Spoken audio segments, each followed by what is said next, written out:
Today, 3.5 billion humans own and actively use a smartphone. According to a survey, 92% of Americans think that smartphone addiction is real, and 60% think that they touch their phones up to 100 times per day. In reality, the average phone user touches their screens 2,617 times per day, while being on their phone for the average 5.4 hours a day. 9 out of 10 people experience phantom vibration or phantom ringing, which means that they feel the vibration or the ringtone from the phone when it didn't really happen.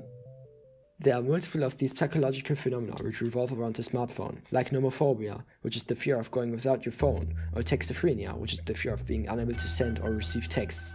Phones consume a lot of our time by entertaining us, allowing us to contact people from long or short distances, and informing us about current topics quickly. There are many arguments against phones, but the sheer convenience of phones makes us forget them, or we allow them to consume so many parts of our lives. We are devoted to the phone.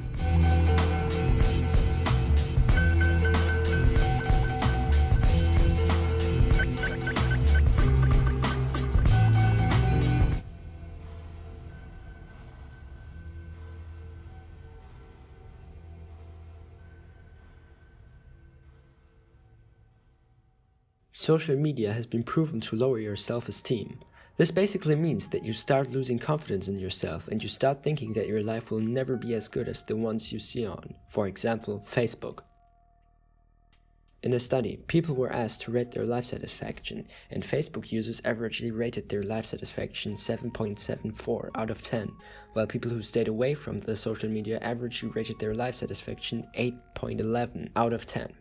Also, most people watch YouTube videos or scroll through their feeds right before they go to sleep, which will keep you awake for longer times due to the light of the phones suppressing the important chemical which makes us tired.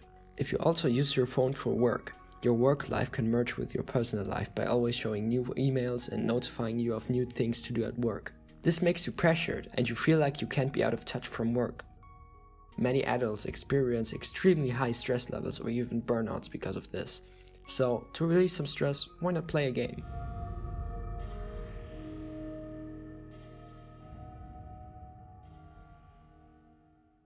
You might have noticed that most games for smartphones are completely free. How do they make money? Of course, there are numerous ads that are placed everywhere in, for example, voodoo games. But what about games like Clash of Clans? There are no ads anywhere.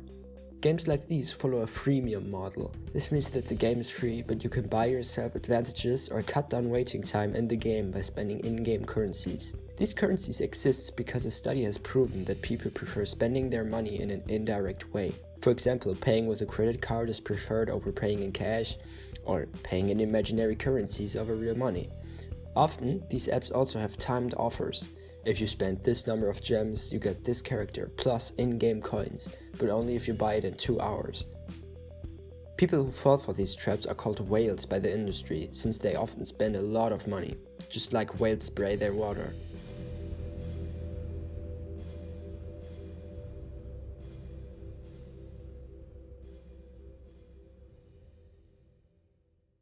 Cognitive dissonance is a situation in which a person has conflicting attitudes. For example, you smoke but you know that smoking causes cancer. Or you own a smartphone and use social media, but you know that you are wasting lots of time on it that you could spend doing other things. A cognitive dissonance usually ends in 2 ways. The first one would be that the person changes his behavior, stops smoking, stops using a smartphone. This one is usually the hardest option, but if you succeed, the cognitive dissonance doesn't exist anymore. The second way is that you find a reason that still justifies the conflicting behavior, like for example being always connected to the world, being able to message your family and friends, and being able to call for help if you are in a dangerous situation, or maybe that stopping the behavior is just too time consuming and tedious. In the end, most people use the second way.